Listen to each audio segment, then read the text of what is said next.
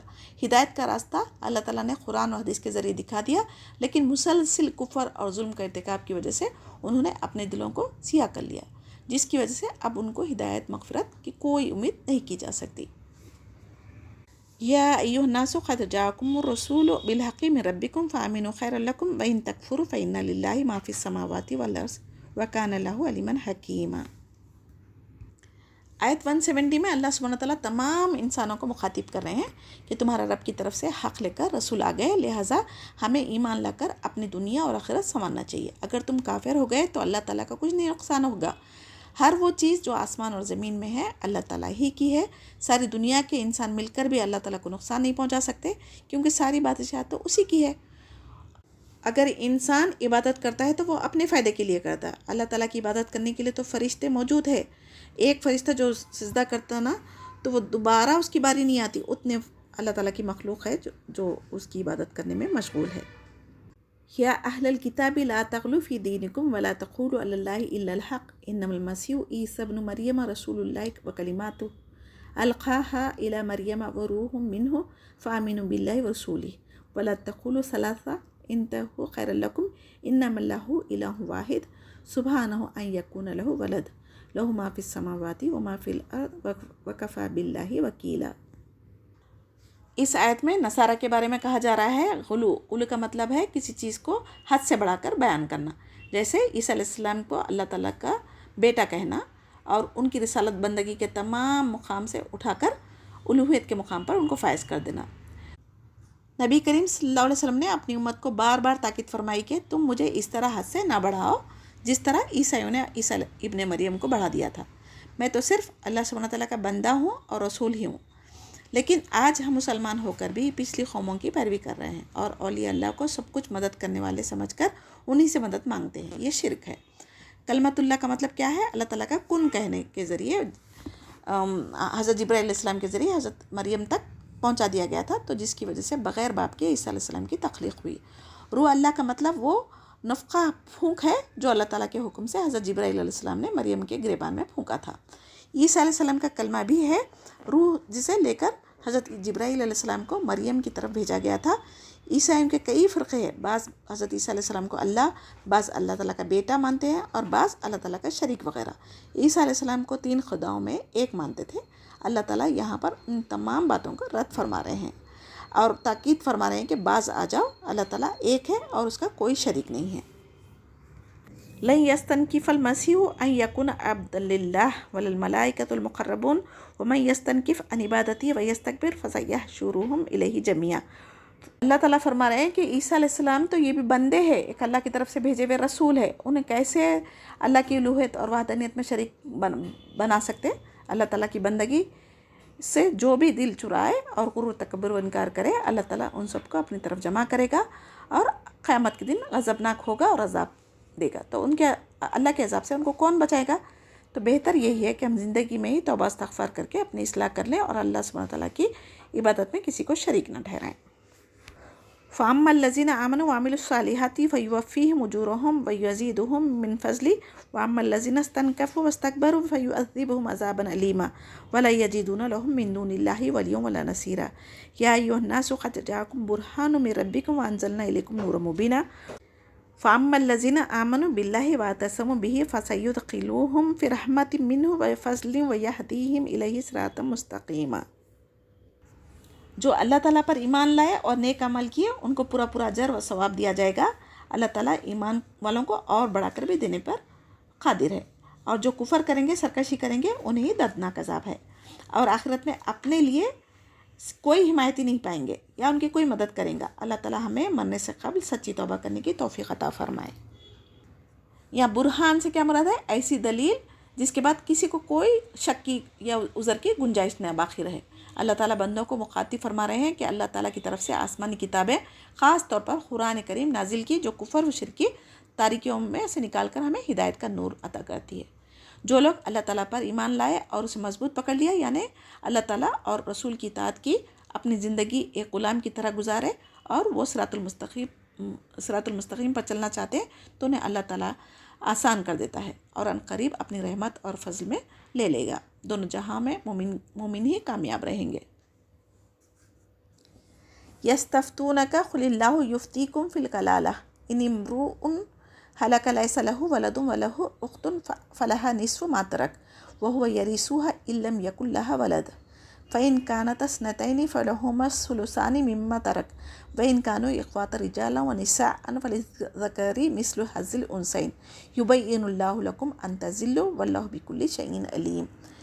اس آیت میں کلالہ کے بارے میں اللہ تعالیٰ خود فتویٰ دیتے ہیں کہ کلالہ کا مطلب کیا ہے؟ جس کا باپ ہو نہ ماں اور نہ ہی کوئی اولاد۔ اگر اولاد نہ ہو مگر باپ ہو تو وہ کلالہ نہیں کہلاتا، تمام مال ماں باپ کا ہی ہوتا ہے۔ الحمدللہ یہاں پر سورہ نساء ختم ہوتی ہے۔ ابھی اللہ سبحانہ تعالیٰ کی توفیق سے ہم سورہ المائدہ شروع کریں گے انشاءاللہ۔ بسم اللہ الرحمن الرحیم۔ یا ایھا الذین آمنوا اوفوا بالعقود احلت لکم بہیمۃ الانعام الی ما یتلی علیکم غیر محل الصید وانتم حرم ان اللہ یحکم ما یرید۔ اس آیت میں ایمان والوں کو اللہ تعالیٰ مخاطب فرما رہے ہیں اور عہد و پیمان کو پورا کرنے کا حکم دے رہے ہیں۔ اللہ تعالیٰ مویشی چوپائے جو حلال کیے ہیں ان کی تفصیل بھی اس صورت میں بیان کی گئی ہے۔ یا ایھا الذین آمنوا لا تحلوا شعائر اللہ ولا الشہر الحرام ولا الہدی ولا القلائد ولا آمین البیت الحرام یبتغون فضلا من ربہم ورضوانا وإذا حللتم فاصطادوا ولا یجرمنکم شنآن قوم ان صدوکم عن المسجد الحرام ان تعتدوا وتعاونوا علی البر والتقوی ولا تعاونوا علی الاثم والعدوان واتقوا اللہ ان اللہ شدید العقاب۔ یہاں پر ایمان والوں کو مخاطب فرما کر پھر سے تاکید کی جا رہی ہے کہ حج و عمرہ کی ادائیگی میں کسی کے درمیان رکاوٹ مت بنو اور حرمت والے 4 مہینوں کی تعظیم کرو، یعنی رجب، ذی القعدہ، ذی الحج، محرم، یہ 4 حرمت والے مہینے ہیں۔ اس میں اگر کوئی عمرہ کرنے کے لیے مکہ جا رہے ہیں تو وہاں پر کسی کو روکنے سے منع کیا جا رہا ہے، جیسا کہ صلح حدیبیہ کے وقت میں مکہ والوں نے عمرہ کرنے سے روک دیا تھا۔ پھر 8 ہجری میں رمضان میں مکہ مکرمہ فتح ہوا، اس کے بعد مسلمانوں نے کافروں کو معاف کر دیے تھے نبی کریم صلی اللہ علیہ وسلم، اور اس وقت یہ آیت نازل ہوئی تھی۔ اس آیت میں ایک نہایت اہم اصول امت محمدیہ کو دیا گیا جو ایک مسلمان کے لیے قدم قدم پر رہنمائی کرتا ہے، بشرطے کہ ہم عمل کریں۔ دشمن کے ساتھ بھی عفو و درگزر کی تعلیمات ہم مسلمانوں کو قرآن میں دی گئی ہے، کیونکہ یہ لوگوں نے عمرہ سے روکا تھا نا، تو جب مکہ فتح ہوا تو مسلمان چاہ رہے تھے کہ اس کا بدلہ لیں، لیکن اللہ سبحانہ تعالیٰ اس کے ذریعے کہہ دیے کہ کافر کو معاف کر دو، اور تو مطلب معاف کرنا اللہ تعالیٰ کو بہت زیادہ پسند ہے۔ ہم اللہ کی رضا کے لیے جب معاف کرتے ہیں تو اللہ سبحانہ تعالیٰ ہمارے بھی گناہوں کو معاف کرنے والا ہے، تو ہمیں بھی کیا کرنا چاہیے؟ درگزر سے کام لینا چاہیے، عفو درگزر۔ حرمت علیکم المیتۃ والدم ولحم الخنزیر وما اہل لغیر اللہ بہ والمنخنقات والموقوذات والمتردیات والناطحات وما اکل السبوع الا ما زکیتم وما ذبیح علی النصوب وان تستقسموا بالازلام ذالکم فسق الیوم یئس الذین کفروا من دینکم فلا تخشوہم واخشونی الیوم اکملت لکم دینکم واتممت علیکم نعمتی ورضیت لکم الاسلام دینا فمن اضطر فی مخمصات غیر متجانف للاسم فإن اللہ غفور رحیم۔ اللہ سبحانہ تعالیٰ نے جو چیزیں مومنوں پر حرام کی اس کا ذکر کیا گیا ہے یہاں پر۔ مردار، خون، خنزیر کا گوشت جس پر غیر اللہ کا نام لیا جائے، گلا گھٹ کے مرا ہوا جانور جو کسی مار یا چوٹ کی وجہ سے مرا ہو، جو اونچی جگہ سے گر کر مرا ہو، جو کسی کے سینگ مارنے سے مرا ہو، جسے کوئی درندے نے پھاڑ کھایا ہو، جو کسی کے سینگ کے مارنے سے مرا ہو، یہ ساری چیزیں آستانوں پر، درگاہوں پر ذبح کیے جانے والے یہ ساری چیزوں کو اللہ تعالیٰ نے حرام کہا ہے۔ جو فال نکالنے کے لیے تیریں استعمال ہوتی تھی اس سے بھی شکار کرتے تھے، تو اس سے بھی اللہ تعالیٰ نے منع فرمایا ہے۔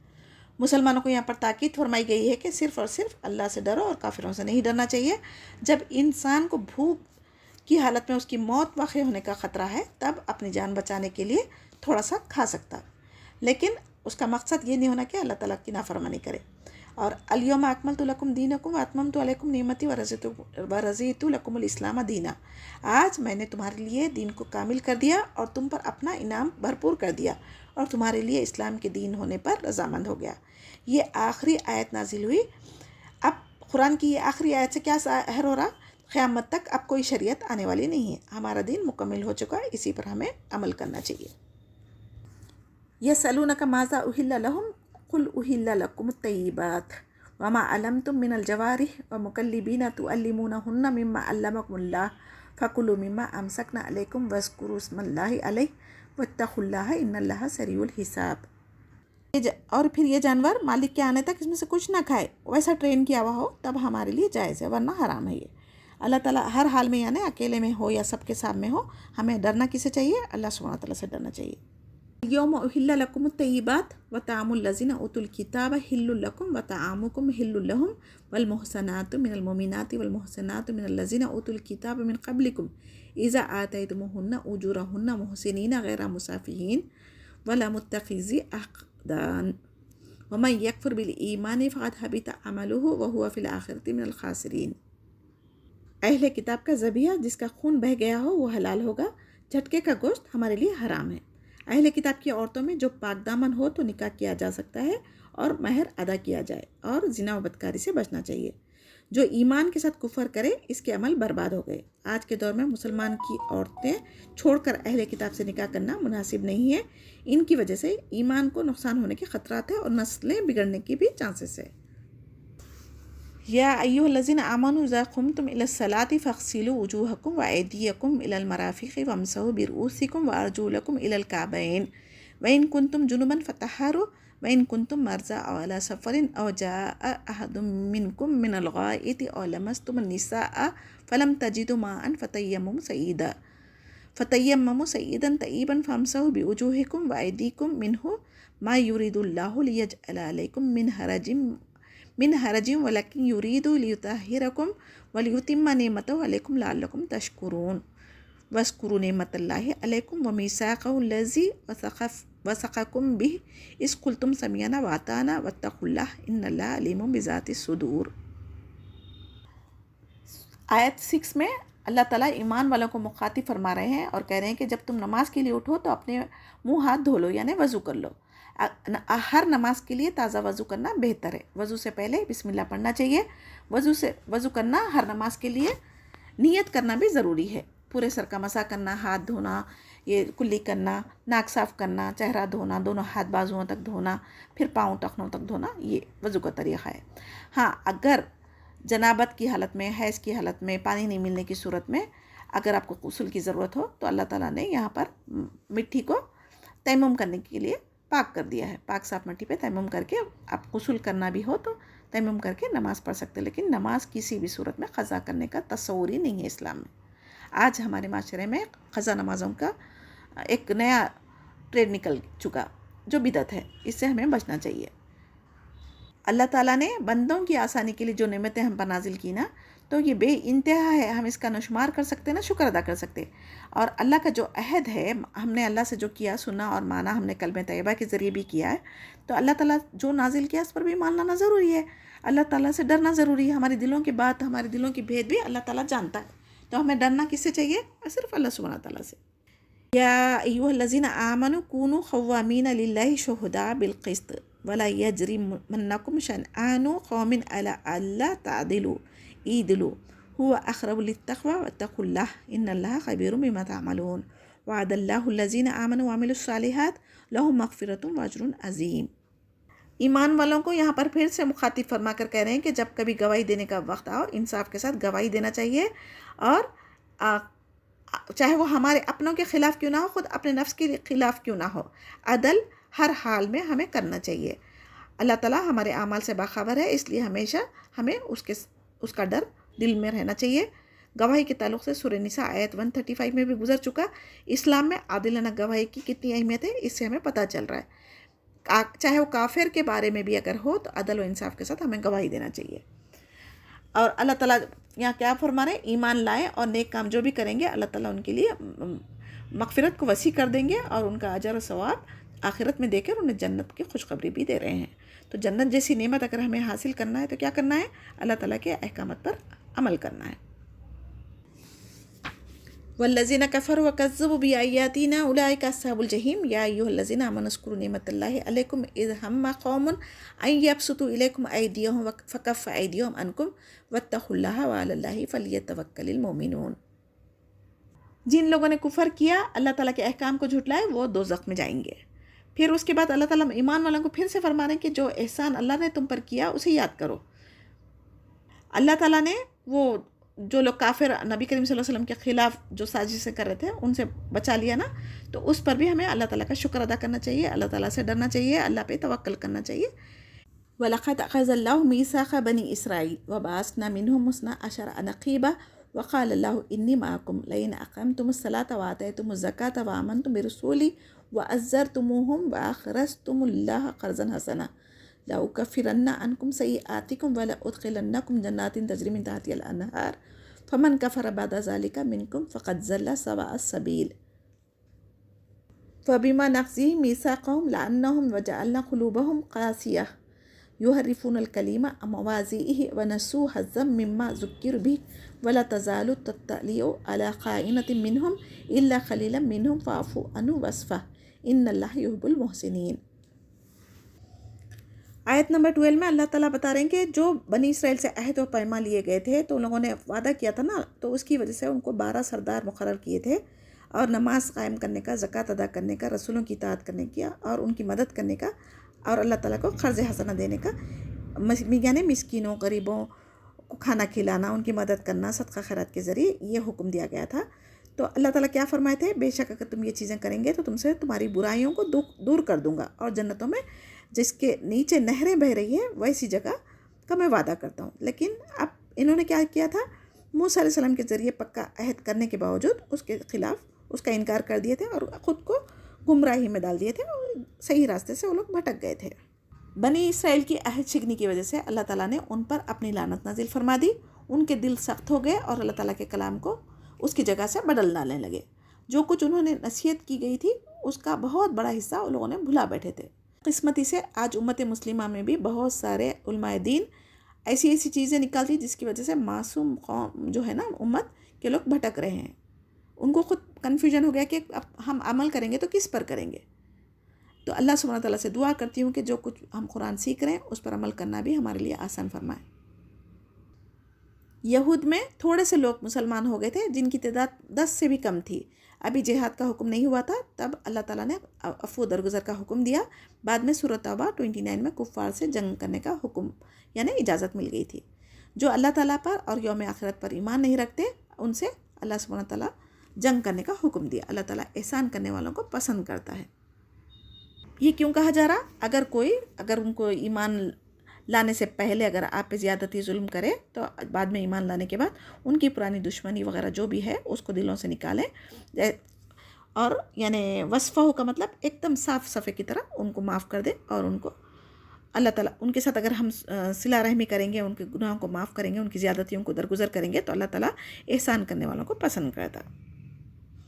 اور آپ اگر چاہتے کہ اللہ تعالیٰ آپ پر احسان کرے تو آپ بھی لوگوں پر احسان کرنا چاہیے۔ وَمِنَ الَّذِينَ قَالُوا إِنَّا نَصَارَىٰ أَخَذْنَا مِيثَاقَهُمْ فَنَسُوا حَظًّا مِّمَّا ذُكِّرُوا بِهِ فَأَغْرَيْنَا بَيْنَهُمُ الْعَدَاوَةَ وَالْبَغْضَاءَ إِلَىٰ يَوْمِ الْقِيَامَةِ وَسَوْفَ يُنَبِّئُهُمُ اللَّهُ بِمَا كَانُوا يَصْنَعُونَ يَا أَهْلَ الْكِتَابِ قَدْ جَاءَكُمْ رُسُولُنَا يُبَيِّنُ لَكُمْ كَثِيرًا مِّمَّا كُنتُمْ تُخْفُونَ مِنَ الْكِتَابِ وَيَعْفُو عَن كَثِيرٍ قَدْ جَاءَكُم مِّنَ اللَّهِ نُورٌ وَكِتَابٌ مُّبِينٌ يهدي به الله من اتبع رضوانه سبل السلام ويخرجهم من الظلمات إلى النور بإذنه ويهديهم إلى صراط مستقيم لقد كفر الذين قالوا إن الله هو المسيح ابن مريم قل فمن يملك من الله شيئا إن أراد أن يهلك المسيح ابن مريم وأمه ومن في الأرض جميعا وَلِلَّهِ مُلْكُ السَّمَاوَاتِ وَالْأَرْضِ وَمَا بَيْنَهُمَا يَخْلُقُ مَا يَشَاءُ وَاللَّهُ عَلَىٰ كُلِّ شَيْءٍ قَدِيرٌ۔ اہل کتاب کو مخاطب فرما رہے ہیں، کہہ رہے ہیں کہ تورات انجیل میں جو تبدیلیاں اور تحریف انہوں نے کی تھی، جو کچھ اللہ کا کلام تھا چھپاتے تھے، اللہ تعالیٰ آپ صلی اللہ علیہ وسلم کو وحی کے ذریعے اطلاع فرما دی، جیسے رجم، زنا کی سزا وغیرہ، اور آخری نبی کی نشانیاں بھی انہوں نے چھپائی تھی نا، تو اللہ تعالیٰ نے نور اور کتاب مبین، یہ دونوں سے مراد قرآن ہے، تو اس میں اللہ تعالیٰ نے بہت سی باتوں کو وہ بیان فرما دیا جنہوں نے چھپاتے تھے، اور اللہ تعالیٰ ان کے کئی گناہ کو تو معاف فرمایا، لیکن اس کے باوجود ان لوگوں نے خود اپنے نفس پر ظلم کرنے کی وجہ سے ان پر پھر عذاب نازل فرمایا۔ اللہ تعالیٰ قرآن کے ذریعے ہدایت دے رہا ہے، تو ہمیں کیا چاہیے؟ قرآن کو سمجھنا چاہیے، اس سے ہدایت حاصل کرنا چاہیے، اور جو اللہ کی رضا کے لیے قرآن کا علم سیکھتے اللہ تعالیٰ ان کے لیے سلامتی کی راہیں آسان کر دیتا ہے، اور اللہ تعالیٰ کی توفیق سے اندھیروں سے، گمراہی سے نکل کر ہم نور کی طرف آ سکتے ہیں، اور اللہ تعالیٰ ہماری رہنمائی کرنا چاہتا، جس کے دل میں اللہ تعالیٰ کو راضی کرنے کی تڑپ ہوگی وہی ہدایت پانے کی کوشش کریں گے، اور ایسے ہی لوگوں کے لیے اللہ تعالیٰ جنت تیار کر رکھی ہے اور انہیں جنت میں داخل فرمائے گا۔ اللہم اجعلنا منہم۔ اور آیت 17 میں اللہ تعالیٰ کی قدرت کاملہ اور بادشاہت ملکیت کا ذکر فرما رہے ہیں۔ عیسائیوں کو مخاطب فرما کر کیا کہہ رہے ہیں؟ ان کی والدہ نے یعنی عیسیٰ علیہ السلام کی والدہ مریم کو نعوذ باللہ اللہ بنا دیا، جس کے جواب میں اللہ تعالیٰ فرما رہے ہیں کہ عیسیٰ اور مریم علیہ السلام کے ساتھ ساتھ تمام دنیا والوں کو ہلاک کر دینا چاہے تو کون ہے جو اللہ تعالیٰ کو روکنے کا اختیار رکھتا ہے؟ اللہ تعالیٰ ہی تمام جہانوں کا پیدا کرنے والا ہے، اور وہ اکیلا ہے اور ہر چیز پر قدرت رکھتا ہے۔ قالت الیہود والنصارى نحن ابناء اللہ واحباؤہ قل فلم یعذبکم بذنوبکم بل انتم بشر ممن خلق یغفر لمن یشاء ویعذب من یشاء وللہ ملک السماوات والارض وما بينهما وإليه المصير يا أهل الكتاب قد جاءكم رسولنا يبين لكم على فترة من رسولي أن تقولوا ما جاءنا من بشير ولا نذير فقد جاءكم بشير ونذير والله على كل شيء قدير۔ اللہ سبحانہ تعالیٰ فرما رہے ہیں کہ اللہ تعالیٰ کا جو بھی فیصلہ ہے وہ ظاہری طور پر جو کرتا نا تو کسی کے بے قصور ہونے کی وجہ سے نہیں کرتا، بلکہ ان کے گناہوں کی وجہ سے، نافرمانی کی وجہ سے ہی ہوتا۔ اللہ تعالیٰ قیامت کے دن بھی انصاف کے ساتھ فیصلہ کریں گا۔ ایمان اور تقوی اور عمل، یہ تینوں چیزیں ہوں گی تو آخرت کی کامیابی حاصل ہو سکتی۔ عذاب یا مغفرت کا فیصلہ اللہ تعالیٰ صرف اور صرف ایمان و تقوی کے مطابق ہی کریں گے۔ اہل کفر کے لیے دوزخ کا عذاب ہوگا۔ آپ صلی اللہ علیہ وسلم اپنی تعظیم کے لیے کسی کو کھڑے ہونے سے بھی منع فرماتے تھے۔ آج مسلمان ہم اپنی تعظیم کے لیے آگے لوگ قدم بھی چومے تو چومنے دیتے، یہ غلط ہے نا۔ تو اللہ سبحانہ تعالیٰ کیا فرما رہے ہیں یہاں پر؟ اولیاء کی خبروں کو عبادت گاہ نہ بنائیں اور نہ ہی ان کو مشکل کشا حاجت روا سمجھے۔ اور کسی کی تعظیم کے لیے بھی ہم اتنا جھک جاتے ہیں کہ سلام کرنے کے لیے ان کے پیر قدم بوسی کرنے کے لیے پیر بھی چھوتے نا، یہ بھی اسلام میں جائز نہیں ہے۔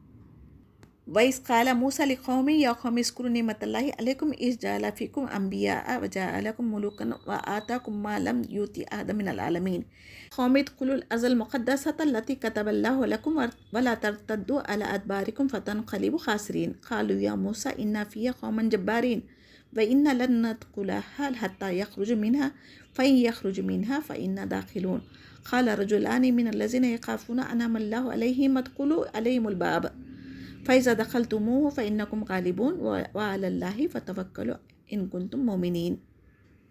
حضرت عیسیٰ علیہ السلام اور محمد صلی اللہ علیہ وسلم کے درمیان تقریباً 570 یا 600 سال کا فاصلہ ہے۔ یہ زمانہ فطرت کہلاتا ہے۔ اللہ تعالیٰ آپ کے ذریعے دنیا والوں کو ہدایت کا راستہ بتا دیے ہیں تاکہ کوئی یہ نہ کہہ سکے کہ ہمارے پاس تو کوئی ڈرانے والا پیغمبر نہیں آیا۔ اس آیت میں اللہ سبحانہ تعالیٰ موسیٰ علیہ السلام کی قوم کو اپنی نعمتوں جو دی تھی نا وہ یاد دلا رہے ہیں، اور تمام انبیاء بنی اسرائیل میں سے ہوئے تھے نا جن کا سلسلہ حضرت عیسیٰ علیہ السلام پر ختم ہوا، اور آخری نبی ہمارے اسماعیل علیہ السلام سے ہوئے۔ اسی طرح کئی بادشاہ بھی ان میں آئے، اور بادشاہت کچھ انبیاء کو مثلاً حضرت سلیمان علیہ السلام، حضرت داؤد علیہ السلام کو بھی ملی تھی نا۔ یہ سب اللہ تعالیٰ کا انعام ہے۔ اس میں اشارہ ہے ان انعامات اور معجزات کی طرف جن سے بنو اسرائیل نوازے گئے تھے، جیسے سلوہ کا نزول، بادلوں کا سایہ، فرعون سے نجات، دریا میں راستہ بنا دینا۔ اس لحاظ سے بنی اسرائیل کی قوم اپنے زمانے میں فضیلت اور اونچے مقام کی حامل تھی، لیکن آخری نبی محمد صلی اللہ علیہ وسلم کے بعد اب یہ مقام فضیلت ان سے چھین کر ہمیں یعنی امت محمدیہ کو دیا گیا ہے۔ تو اب ہمیں کیا کرنا چاہیے؟ اللہ اور رسول کی اطاعت کرنا ضروری ہے، تبھی تو یہ فضیلت ہم میں باقی رہیں گی، ورنہ ہم بھی قیامت کے دن گمراہوں میں اٹھائے جائیں گے۔ بنی اسرائیل کا یعنی یعقوب علیہ السلام کا اصل مکان کہاں تھا، رہائش کہاں تھی؟ بیت المقدس تھا، لیکن جب یوسف علیہ السلام مصر آ گئے تھے تو یہ لوگ بھی مصر، ان کی نسل بنی اسرائیل کی وہیں پر تھی۔ جب اللہ سبحانہ تعالیٰ نے حکم دیا کہ بیت المقدس جا کر پھر سے آباد ہو، تو وہاں پر کیا ہو گیا تھا؟ عمالقہ قوم وہاں پر حکمرانی کرنے لگی تھی۔ یہ بہت ہی طاقتور قوم تھی، تو ان سے لڑنے کے لیے موسیٰ علیہ السلام کی قوم نے انکار کر دیا تھا، اور انہوں نے کیا کہا تھا؟ ہم یہاں پر رہیں گے، آپ اور آپ کا خدا جا کے لڑے، یعنی جہاد سے انکار کر دیا تھا۔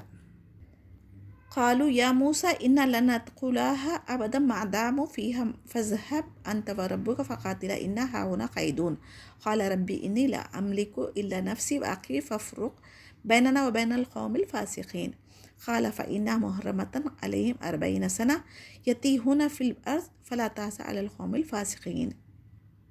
یعنی بنی اسرائیل کیا کرے تھے؟ عمالقہ قوم کی بہادری کی وجہ سے ڈر کے اللہ تعالیٰ کے وعدے پر یقین نہیں کرے تھے، نہ موسیٰ علیہ السلام کا ساتھ دیے تھے، بلکہ انہوں نے وہیں پر بیٹھ گیا اور بیت المقدس فتح کرنے میں بھی موسیٰ علیہ السلام کو ساتھ نہیں دیے۔ یہاں پر پھر ہمیں اللہ تعالیٰ کیا تاکید فرما رہے ہیں کہ اللہ پر توکل کرنا چاہیے۔ طاقت اور قوت کے سامنے اللہ تعالیٰ کو ہم کبھی بھی کمتر نہیں سمجھ سکتے۔ ظاہری اسباب کے بجائے اللہ پر توکل اگر مومنوں کا ہوگا اور اللہ اور رسول کی اطاعت کریں گے تو وہیں پر کامیابی ہمیں مل سکتی ہے۔ بنو اسرائیل میں 2 شخص جو نیک تھے، اللہ تعالیٰ کا فضل تھا ان پر، تو انہوں نے کیا کہا، تم دروازے میں قدم تو رکھو اللہ کے نام سے، پھر اللہ تعالیٰ تم کو غالب کر دے گا، تم اگر مومن ہو تو اللہ پر بھروسہ کر کے تو دیکھو۔ انہوں نے موسیٰ علیہ السلام کی بات نہیں مانی، تو پھر موسیٰ علیہ السلام نے اپنی نافرمان قوم کے مقابلے میں اپنی بے بسی کا اظہار اللہ تعالیٰ کے سامنے فرما رہے تھے اور اپنی برات کا اعلان کر رہے تھے۔ سوائے موسیٰ اور بھائی ان کے ہارون علیہ السلام کے کوئی میرے اختیار میں نہیں ہے، اس قوم سے جدائی ڈالنے کی بھی انہوں نے دعا فرمائی تھی۔ تو ان کے نبی کی نافرمانی کرنے کی وجہ سے اللہ تعالیٰ نے ان کو 40 سال تک میدان تیہ میں بھٹکتے چھوڑ دیا، کیونکہ ان لوگوں نے اللہ کی نافرمانی کی نا، جہاد سے انکار کیے، تو اسی لیے اللہ تعالیٰ نے ان پر یعنی خانہ بدوشی کی زندگی مسلط کر دی۔ اللہ تعالیٰ موسیٰ علیہ السلام کو تسلی دے رہے ہیں کہ یہ فاسقوں کے لیے غم نہ کریں، ان کی نافرمانی کے باوجود ان پر پھر بھی اللہ تعالیٰ نے من و سلوہ کا نزول فرمایا، جس سے اکتا کر روز روز ایک ہی کھانا نہیں کھائیں گے ہم، دل بھر گیا کہہ کے موسیٰ علیہ السلام سے مختلف قسم کے کھانے جیسے دالیں، سبزیاں، ککڑی وغیرہ کی فرمائش کی تھی۔ یہیں پر بادلوں کا سایہ ہوا تھا، پتھر پر لاٹھی مارنے سے 12 قبیلوں کے لیے 12 چشمے جاری ہوئے تھے، اور کئی انعامات ہیں جو 40 سال تک ان کو ملتے رہے۔ پھر 40 سال بعد اس قوم نے بیت المقدس میں داخل ہوئی تھی۔ پیغمبر دعوت تبلیغ دینے کے باوجود دیکھتے ہیں کہ قوم سیدھا راستہ اختیار کرنے کے لیے تیار ہی نہیں تھی، جس میں دین دنیا کی بھلائی ہے تو فطری طور پر سخت دلی تکلیف ہوتی تھی۔ یہی حال آپ صلی اللہ علیہ وسلم کا بھی تھا، جس کا ذکر قرآن میں کئی جگہ ہے۔ اللہ تعالیٰ اپنے نبیوں کو تسلی فرما رہے ہیں کہ دعوت تبلیغ کے بعد اگر کوئی نہ مانے تو اس کی سزا اس کو ہی ملے گی۔ آپ صلی اللہ علیہ وسلم اس سے بری ذمہ ہو گئے، یعنی تاکہ وہ غمگین نہ ہو۔ تو ہمیں بھی اس آیت سے کیا پتہ چل رہا، دین کے راستے میں دعوت اسلام کی تبلیغ کرنا ہر مسلمان مرد عورت پر فرض ہے۔ ہاں، ہر حال میں ہم اگر کوشش کرنے کے باوجود اگر کوئی ہدایت پہ نہیں آئے تو اس کا ذمہ دار وہ ہوگا، اس کی ذمہ داری ہم پر نہیں ہوگی، اور نہ ہی اللہ سبحانہ وتعالیٰ اس کے بارے میں ہمیں سوال کریں گے۔ وَاتْلُ عَلَيْهِمْ نَبَأَ ابْنَ آدَمَ بِالْحَقِّ إِذْ قَرَّبَا قُرْبَانًا فَتُقُبِّلَ مِنْ أَحَدِهِمَا وَلَمْ يُتَقَبَّلْ مِنَ الْآخَرِ قَالَ لَأَقْتُلَنَّكَ قَالَ إِنَّمَا يَتَقَبَّلُ اللَّهُ مِنَ الْمُتَّقِينَ لَئِن بَسَطتَ إِلَيَّ يَدَكَ لِتَقْتُلَنِي مَا أَنَا بِبَاسِطٍ يَدِيَّ إِلَيْكَ لِأَقْتُلَكَ إِنِّي أَخَافُ اللَّهَ رَبَّ الْعَالَمِينَ إِنِّي أُرِيدُ أَن تَبُوءَ بِإِثْمِي وَإِثْمِكَ فَتَكُونَ مِنَ أَصْحَابِ النَّارِ وَذَلِكَ جَزَاءُ الظَّالِمِينَ فَطَوَّعَتْ لَهُ نَفْسُهُ قَتْلَ أَخِيهِ فَقَتَلَهُ فَأَصْبَحَ مِنَ الْخَاسِرِينَ فَبَعَثَ اللَّهُ غُرَابًا يَبْحَثُ فِي الْأَرْضِ لِيُرِيَهُ كَيْفَ يُوَارِي سَوْءَةَ أَخِيهِ قَالَ يَا وَيْلَتَى أَعَجَزْتُ أَنْ أَكُونَ مِثْلَ هَذَا الْغُرَابِ فَأُوَارِيَ سَوْءَةَ أَخِي فَأَصْبَحَ مِنَ النَّادِمِينَ۔ آیت 27 میں آدم علیہ السلام کے دونوں بیٹے حابل اور قابل کا ذکر فرمایا گیا۔ ابتدائی دور میں آدم علیہ السلام کے 2 جوڑواں لڑکا لڑکی پیدا ہوتے تھے، ایک حمل سے جو بیٹی بیٹا ہوتا تھا ان کا نکاح دوسرے حمل والے بیٹا اور بیٹی کے ساتھ کیا جاتا تھا، لیکن قابل نے اپنی نیت خراب کی اور اپنی ہی بہن سے جو خوبصورت تھی نکاح کرنا چاہتا تھا، تو آدم علیہ السلام کو کے لاکھ سمجھانے پر بھی وہ نہیں مانا۔ تب مشورہ دیا گیا کہ تم دونوں نے اللہ تعالیٰ کی راہ میں نظر مانو، جس کی قربانی قبول ہوگی وہ اس لڑکی سے نکاح کرے گا۔ تو حابل کی قربانی قبول ہو گئی، آسمان سے آگ آ کر نکل جاتی تھی وہ، تو اس کا مطلب تھا نظر قبول ہوگی۔ تو قابل کہنے لگا میں تجھے قتل کروں گا، اور حابل نے کہا اللہ تعالیٰ تقوی والوں کا ہی عمل قبول کرتا ہے، یعنی قابل حسد کا شکار ہو گیا۔ نے کہا اگر تو میرے قتل کے لیے ہاتھ بڑھائے گا تب بھی میں اپنا ہاتھ تیرے قتل کے لیے نہیں اٹھاؤں گا، کیونکہ میں اللہ تعالیٰ سے ڈرتا ہوں۔ یہ سب سے پہلا قتل تھا زمین میں۔ اب جتنے بھی قتل قیامت تک ہوں گے ان سب کا عذاب کس کو ہوگا؟ قابل کو ہوگا، کیونکہ اسی نے پہلا قتل کی بنیاد ڈالی نا۔ تو نیکی کا بھی اگر ہم کوئی بنیاد ڈال کے جاتے ہیں تو اس کو نیکی کو لوگ کرتے جائیں گے تو ان کے اجر میں اللہ تعالیٰ کمی نہیں کریں گے، بلکہ ہمارے لیے بھی وہ نیکیوں میں صدقہ جاریہ بنے گا۔ حابل نے کہا میرا اور تیرا دونوں کا گناہ تیرے ہی سر ہو جائے گا اور دوزخ میں چلا جائے گا۔ تو حدیث میں ہے کہ قاتل اور مقتول دونوں جہنم میں جائیں گے۔ صحابہ اکرام نے آپ صلی اللہ علیہ وسلم سے کہا قاتل کے جہنم میں جانا تو سمجھ میں آتا ہے، لیکن مقتول کیوں جہنم میں جائے گا؟ تو آپ صلی اللہ علیہ وسلم نے فرمایا اس لیے کہ وہ بھی اپنے ساتھی کو قتل کرنے کی حریص کوشش کر رہا تھا نا، اگر اس کے ہاتھ سے اگر قتل ہو جاتا تو پھر وہ بھی تو گناہ گار تھا نا۔ حابل نے حسد کی وجہ سے اپنے بھائی حابل کا قتل کرنے پر آمادہ ہو گیا اور قتل کر دیا۔ یہ دنیا کا سب سے پہلا قتل تھا نا، تو قیامت تک جو بھی قتل کریں گے ان سب کا گناہ حابل کو ضرور ہوگا، کیونکہ اس نے بنیاد ڈالی تھی۔ اور حسد کی وجہ سے انسان ہر رشتہ ناتا سب بھول جاتا ہے، اس لیے حاسدوں کے حسد سے بچنے کی دعا بھی ہمیں قرآن میں سکھائی گئی ہے۔ پھر قابل کو اپنے بھائی حابل کی لاش کو چھپانا بھی نہیں آیا، پھر اللہ تعالیٰ نے ایک کوے کے ذریعے بتلایا کہ زمین کو کھود کر اپنے بھائی کی لاش کو دفن کرے، تب قابل نے بہت ہی شرمندہ ہوا اور افسوس کرنے لگا کہ میں اس کوے سے بھی گیا گزرا ہوں. من اجل ذالک کتبنا علی بنی اسرائیل انہ من قتل نفسا بغیر نفس او فساد فی الارض فکانما قتل الناس جميعا ومن احیاها فکانما احیا الناس جميعا ولقد جاءتهم رسولنا بالبینات ثم ان کثیرا منهم بعد ذالک فی الارض لمسرفون. انما جزاء الذین یحاربون اللہ ورسولہ ویسعون فی الارض فسادا ان یقتلوا او یسلبوا او تقطع ایدیہم وارجلہم من خلاف او ينفوا في الارض ذلك لهم خزي في الدنيا ولهم في الآخرة عذاب عظيم الا الذين تابوا من قبل ان تقدروا عليهم فاعلموا ان الله غفور رحيم. اللہ تعالیٰ آیت 32 میں کیا فرما رہے ہیں؟ یہاں پر انسانی جان کی قدر و قیمت کو واضح کر رہے ہیں یہاں پر، اور حکم ہوا کہ جو شخص ناحق کسی کو قتل کرے بغیر اس کے وہ کسی کا قاتل ہو یا زمین میں فساد مچانے والا ہو قتل کرے تو پھر گویا اس نے تمام لوگوں کا قتل کر دیا، اور جو کسی ایک کی جان بچا لے اس نے گویا تمام لوگوں کی جان بچا لی. اللہ تعالیٰ کے ہاں انسانی خون کی کتنی اہمیت اور تکریم ہے یہ اس آیت سے ہمیں پتہ چل رہا ہے. آپ صلی اللہ علیہ وسلم کو تسلی دی جا رہی ہے کہ یہود کے پاس کئی انبیاء روشن دلیلیں لے کر آنے کے بعد پھر بھی وہ مکر فریب فساد ہی کرتے رہے. آپ صلی اللہ علیہ وسلم کو قتل کرنے کی سازشیں بھی ان کی فطرت کی وجہ سے ہے. آپ صلی اللہ علیہ وسلم اللہ پر توکل کریں، اللہ تعالیٰ خیر الماکرین ہے، یعنی ان کی سازشوں سے بہتر تدبیر اللہ تعالیٰ کرنے والا ہے. آیت 33 اس آیت کو آیت محاربہ بھی کہا جاتا ہے کیونکہ انہوں نے چوری، قتل، ایمان لانے کے بعد کفر اور اللہ تعالیٰ اور رسول سے محاربہ بھی کیا تھا. محاربہ کا مطلب کسی منظم اور صلح جتے کا اسلامی حکومت کے دائرے میں یا اس کے قریب صحرا وغیرہ میں راہ چلتے قافلوں اور افراد پر حملہ کرنا، قتل، غارت گیری کرنا، اغوا اور آبروریزی کرنا وغیرہ. اس کی 4 سزائیں بتائی گئی. یہاں پر کچھ لوگ تھے جو مدینہ آئے تھے نا مسلمان ہو کر، تو ان کو وہاں کی آب و ہوا راس نہیں آئی تھی، وہاں بیمار ہو گئے تھے، تو نبی کریم صلی اللہ علیہ وسلم نے ان کو اونٹ کا دودھ اور پیشاب پینے کے لیے ایک شہر سے باہر بھیجا تھا جو صدقے کے اونٹ تھے. تو وہاں پر انہوں نے جا کے کیا کیا، وہاں جا کر کیا کرے، وہاں کے اونٹوں کو بھی بھگا کر لے کے گئے اور چرواہوں کو بھی قتل کر دیے. تو اللہ سبحانہ تعالیٰ نے ان کے بارے میں کہا ہے کہ اللہ تعالیٰ کے ساتھ یہ جنگ کا اعلان کیے نا، تو ان ایسے لوگوں کی سزا کیا تھی، ہاتھ پاؤں مخالف جانب ان کے کاٹ ڈالے گئے تھے، آنکھوں میں سلائیاں گرم کر کے پروائی گئی تھی، کیونکہ انہوں نے بھی چرواہوں کے ساتھ ایسا ہی کیا تھا نا، تو پھر انہیں دھوپ میں ڈال دیا گیا تھا تاکہ وہ مر گئے. یہ تو ان کے لیے دنیا کی سزائیں تھیں، لیکن آخرت کی سزا بہت سخت اور آگ والی ہے جہاں کوئی ان کو نہیں بچا سکتا. اس کے باوجود بھی اللہ سبحانہ تعالیٰ کی رحمت دیکھیے، اگر گرفتار ہونے سے پہلے اگر وہ توبہ کر کے اسلامی حکومت کی اطاعت کے اعلان کر دیں تو پھر بھی انہیں معاف کرنے کا حکم دیا. بعض علماء کے نزدیک قصاص ہے، آخرت کی سزا اللہ تعالیٰ معاف کرے گا. اللہ علم. یا ایھا الذین آمنوا اتقوا اللہ وابتغوا الیہ الوسیلۃ وجاہدوا فی سبیلہ لعلکم تفلحون. ان الذین کفروا لو ان لهم ما فی الارض جميعا ومثلہ معہ لیفتدوا بہ من عذاب یوم القیامہ ما تقبل منہم ولہم عذاب علیم. اللہ تعالیٰ مسلمانوں کو یہاں پر خطاب فرما رہے ہیں، اللہ سے ڈرنے اور قرب الہی کے ذریعہ تلاش کرنے کی کوشش کرنے کی حکم دے رہے ہیں. اللہ کی راہ میں جہاد کرو تاکہ تمہارا بھلا ہو.